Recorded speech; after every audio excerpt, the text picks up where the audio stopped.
BBC Bangla আপনাদের স্বাগত। আজ আপনাদের সাথে লন্ডন স্টুডিও থেকে আছি মানসী বড়ুয়া, আর ঢাকায় আমার সাথে থাকছেন আকবর হোসেন। বাংলাদেশের সর্বশেষ গুরুত্বপূর্ণ আপডেট সংবাদে আপনাকে স্বাগত। শুরুতেই সংবাদ শিরোনাম, পরে বিস্তারিত। প্রথমে জানাবো, রাষ্ট্রপতি নির্বাচনে কেন ভোট দেননি জানালেন রুমিন ফারহানা। জাতীয় সংসদ সদস্যদের ভোটে দেশের 23তম রাষ্ট্রপতি নির্বাচিত হয়েছে বিএনপির প্রার্থী মির্জা ফখরুল ইসলাম আলমগীর। আজ ভোট গ্রহণ শেষে জানা গেছে, রাষ্ট্রপতি নির্বাচনে ভোট দেননি 6 জন সংসদ সদস্য। এর মধ্যে রয়েছেন ব্যারিস্টার রুমিন ফারহানা। কেন তিনি ভোট দেননি এ বিষয়ে গুরুত্বপূর্ণ সংবাদ জানাবো, সঙ্গে থাকুন। এরপর জানাবো, মির্জা ফখরুল ইসলামকে রাষ্ট্রপতি ঘোষণা করে প্রজ্ঞাপন জারি। মির্জা ফখরুল ইসলাম আলমগীরকে গণপ্রজাতন্ত্রী বাংলাদেশের 23তম রাষ্ট্রপতি নির্বাচিত ঘোষণা করে আনুষ্ঠানিক প্রজ্ঞাপন জারি করেছে নির্বাচন কমিশন ইসি। সংসদ ভবনে ভোট গ্রহণ শেষে ফলাফল প্রকাশের পর নির্বাচন কমিশনের সিনিয়র সচিব আক্তার আহমেদ স্বাক্ষরিত এই প্রজ্ঞাপন জারি করা হয়েছে। প্রজ্ঞাপনে বিষয়টি নিশ্চিত গিয়েছে। এদিকে এমপির উপর হামলা, বিএনপির স্বেচ্ছাসেবক দলের নেতাসহ 2 জন রিমান্ডে।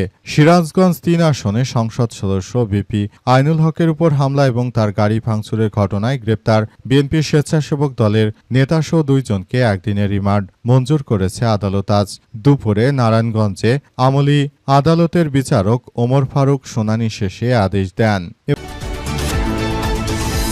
এবারে জানাবো, মা বাবার কবর জিয়ারত করলেন প্রধানমন্ত্রী। দেশের 23তম রাষ্ট্রপতি নির্বাচন আজ অনুষ্ঠিত হয়েছে।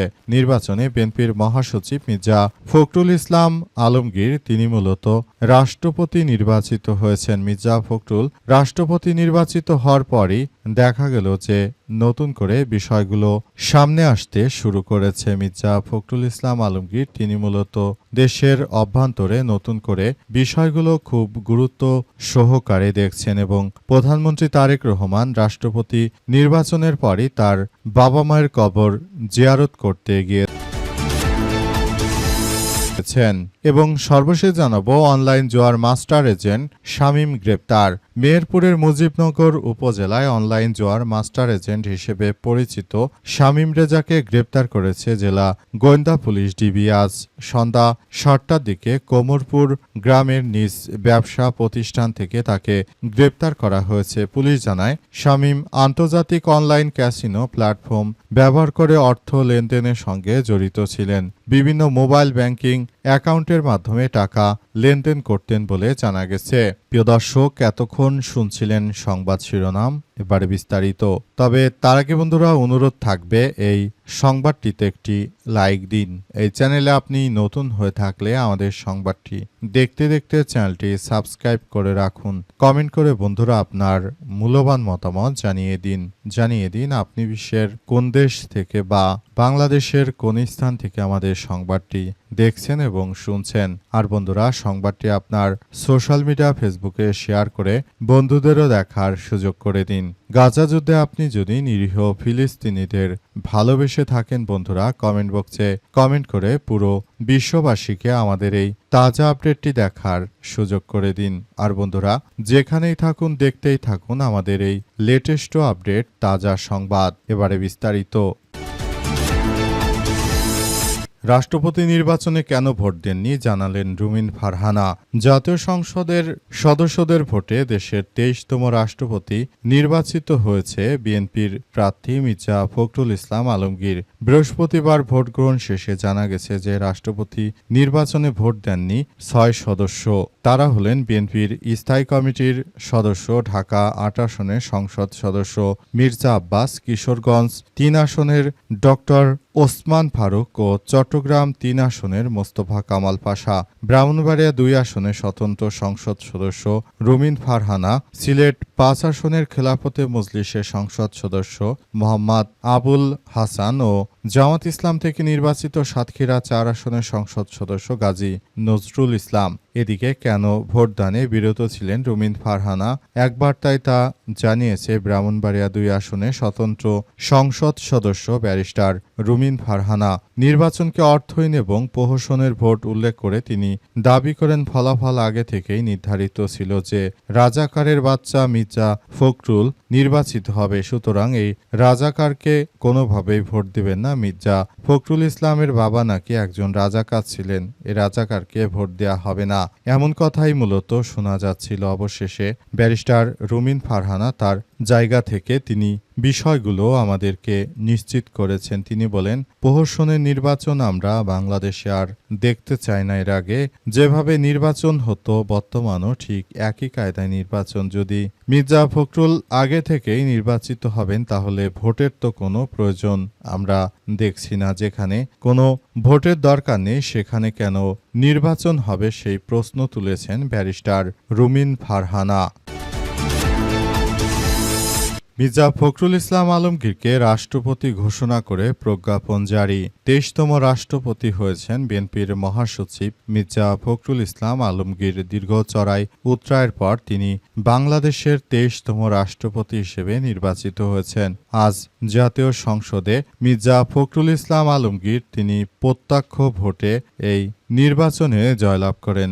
জাতীয় সংসদের সদস্যরা তাকে যার যার জায়গা থেকে ভোট দিয়ে নির্বাচিত করেছে। বিএনপির মহাসচিব মির্জা ফখরুল ইসলাম আলমগীর তিনি দীর্ঘদিন ধরে বাংলাদেশের রাজনীতিতে যুক্ত ছিলেন। তিনি মূলত বাংলাদেশটাকে একটি ভালো অবস্থানে নিয়ে যাওয়ার জন্য সর্বাত্মকভাবে কার্যক্রম চালিয়েছেন। বিএনপির মহাসচিব মির্জা ফখরুল ইসলাম আলমগীর তিনি বাংলাদেশটাকে এক অনন্য উচ্চতায় নিয়ে যাওয়ার জন্য তিনি মূলত রাষ্ট্রপতি নির্বাচন হয়েছেন বিদায় তাকে প্রজ্ঞাপন জারি করে রাষ্ট্রপতি হিসেবে তাকে চূড়ান্ত মনোনয়ন দেওয়া হয়েছে মন্ত্রণালয়ের পক্ষ থেকে।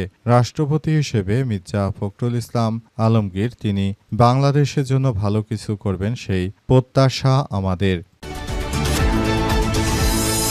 এমপির উপর হামলা, বিএনপির স্বেচ্ছাসেবক দলের নেতাসহ ২ জন রিমান্ডে। সিরাজগঞ্জ ৩ আসনে সংসদ সদস্য বিপি আইনুল হকের উপর হামলা ও গাড়ি ভাঙচুরের ঘটনায় গ্রেপ্তার বিএনপির স্বেচ্ছাসেবক দলের ২ সন্ত্রাসী সহ ২ জনকে একদিনের রিমান্ড মঞ্জুর করেছে আদালত। আজ দুপুরে রায়গঞ্জ আমলি আদালতের বিচারক ওমর ফারুকি শুনানি শেষে এই আদেশ দেন। বৃহস্পতিবার ২০ আগস্ট দুপুরে রায়গঞ্জ আবেদনে রিমান্ড প্রাপ্তরা হলেন রায়গঞ্জ পৌর স্বেচ্ছাসেবক দলের সদস্য সচিব ও রায়গঞ্জ প্রেস ক্লাবের সাধারণ সম্পাদক গোলাম মুক্তাদির মোত্তাকিন ৪২ ও রায়গঞ্জ পৌরসভার রন তিথা মহল্লার বাবলু মিয়ার ছেলে হোটেল ব্যবসায়ী আলমগীর ২৫।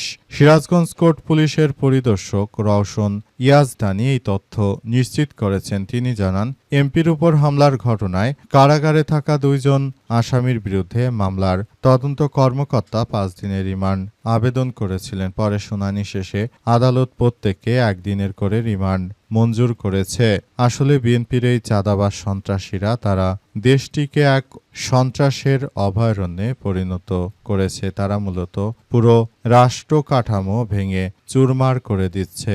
অবস্থা চলতে থাকলে দেশটা এক ভয়াবহ সংকটের মধ্যে পড়ে যাবে। এমনিতেই দেশে গ্যাস ও বিদ্যুৎ দিতে না পারায় পুরো দেশটা এক ভয়াবহ বিপদের সম্মুখীন হচ্ছে। আবার নতুন করে বিএনপির এই সন্ত্রাসীদের অত্যাচারে দেশের মানুষ যাবে কোথায়? তাদের প্রতিনিয়ত চাঁদা দিতে হচ্ছে।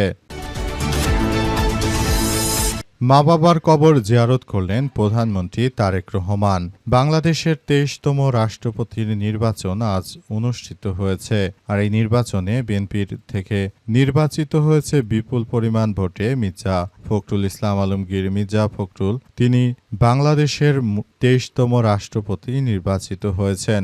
বাংলাদেশে মির্জা ফখরুল ইসলাম আলমগীর তিনি মূলত নির্বাচিত হওয়ার মধ্য দিয়ে মূলত নতুন করে আবারও এক বিপর্যয়কর পরিস্থিতির মধ্য দিয়ে দেশ যাচ্ছে বলে অভিযোগ পাওয়া গিয়েছে। মূলত দেশের মানুষ এখন আরো বেশি বিপর্যস্ত হয়ে পড়েছে। অবস্থায় নতুন করে দেশে আবারও উত্তেজনা সৃষ্টি হয়েছে। দেশে আসলে যে ধরনের বিপজ্জনক পরিস্থিতি চলছে, এর মধ্যে রয়েছে বাংলাদেশে গ্যাস ও বিদ্যুতে তীব্র সংকট। তার মধ্যে প্রতিনিয়ত প্রধানমন্ত্রী তারেক রহমানের এই কার্যক্রমে সবাই আসলে খুব বেশি চিন্তিত হয়ে পড়েছে। সবাই বলাবলি করছে যে এই তারেক রহমান সরকার দেশে আসার পর থেকেই যে কার্যক্রম চলছে সেটা আসলে কোনোভাবেই গ্রহণযোগ্য হতে পারে না। বিষয়গুলো সবার জন্য খুবই দুঃখজনক এক ব্যাপার হয়ে দাঁড়িয়েছে। অবস্থা চলতে থাকলে দেশে আবারও এক ভয়াবহ বিপর্যয় পরিস্থিতির সৃষ্টি হতে চলেছে।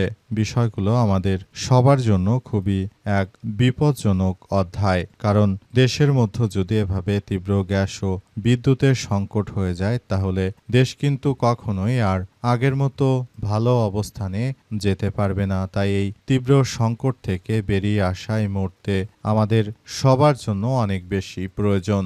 এই সংকট থেকে মুক্তি পাক সেই প্রত্যাশাই থাকবে আমাদের। আমরা মনে করি বর্তমান সময়ে বাংলাদেশে যে ভয়াবহ বিপর্যয় চলছে, এর থেকে বেরিয়ে আসা এই মুহূর্তে আমাদের সবার জন্য অনেক গুরুত্বপূর্ণ বিষয়।